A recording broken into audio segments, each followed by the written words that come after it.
Dan pemirsa, kenaikan harga bahan pokok membuat sejumlah warung makan harus berjuang mempertahankan usahanya. Selain daya beli masyarakat menurun, para pelaku usaha juga dihadapkan pada meningkatnya biaya operasional.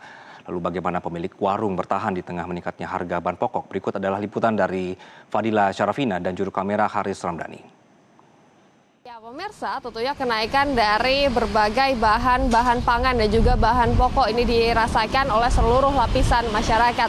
Namun salah satu yang paling terdampak adalah para pemilik warung nasi, karena tentunya dengan meningkatnya harga bahan baku, mereka ini harus mengalami penurunan terhadap omsetnya. Nah, kita akan melihat di salah satu warung nasi yang ada di kota Surabaya, bagaimana strateginya untuk menghadapi kenaikan dari bahan pokok ini, kemudian juga apakah para pembeli yang ada di sini juga merasakan kenaikan dari bahan-bahan pokok yang saat ini terus terjadi.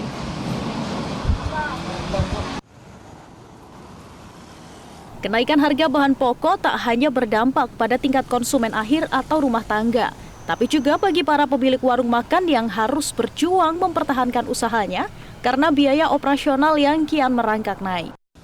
Salah satunya Dimas, pemilik warung nasi di Kendang Sari, Surabaya, Jawa Timur. Ia mengaku usahanya terdampak langsung akibat kenaikan harga bahan pangan yang terus terjadi. Sebagian pelanggan kini cenderung mengurangi pembelian atau memilih menu yang lebih murah.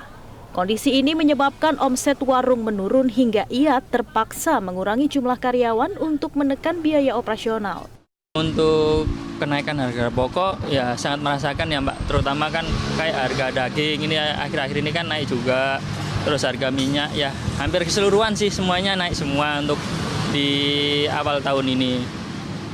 Nah, karena harga pokok naik, ini kira-kira untuk di warung ini gimana Mas? Apakah menaikkan harga atau gimana?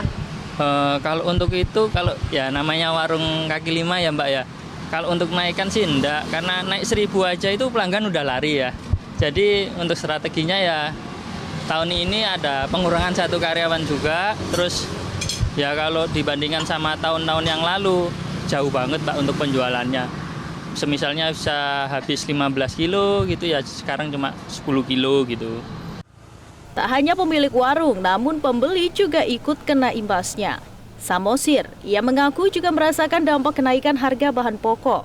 Bahkan, ia lebih berhemat dalam mengatur pengeluaran serta mengurangi frekuensi jajan atau makan di luar rumah.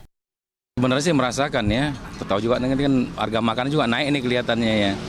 Jadi memang kita harus pintar-pintar lah untuk menghemat diri, untuk mengatur schedule pengeluaran di harga yang sangat melonjak ya, di harga sembako sampai di rumah juga kadang-kadang sambatan itu ya. Berarti kalau dari konsumen sendiri ini mengurangi Pak makan di luar gitu atau gimana? Yang pasti ya, kadang juga kita kadang bontot gitu ya, harus gitu juga kita pintar-pintar untuk menghadapinya di zaman-zaman sekarang yang terakhir-akhir ini. Baik pemilik warung makan maupun pembeli berharap harga bahan pokok dapat kembali stabil. Dengan demikian, daya beli masyarakat dapat terjaga dan pelaku usaha kecil mampu meningkatkan kembali pendapatannya. Dari Surabaya, Jawa Timur, Fadila Syarafina, Haris Ramdhani, Metro TV.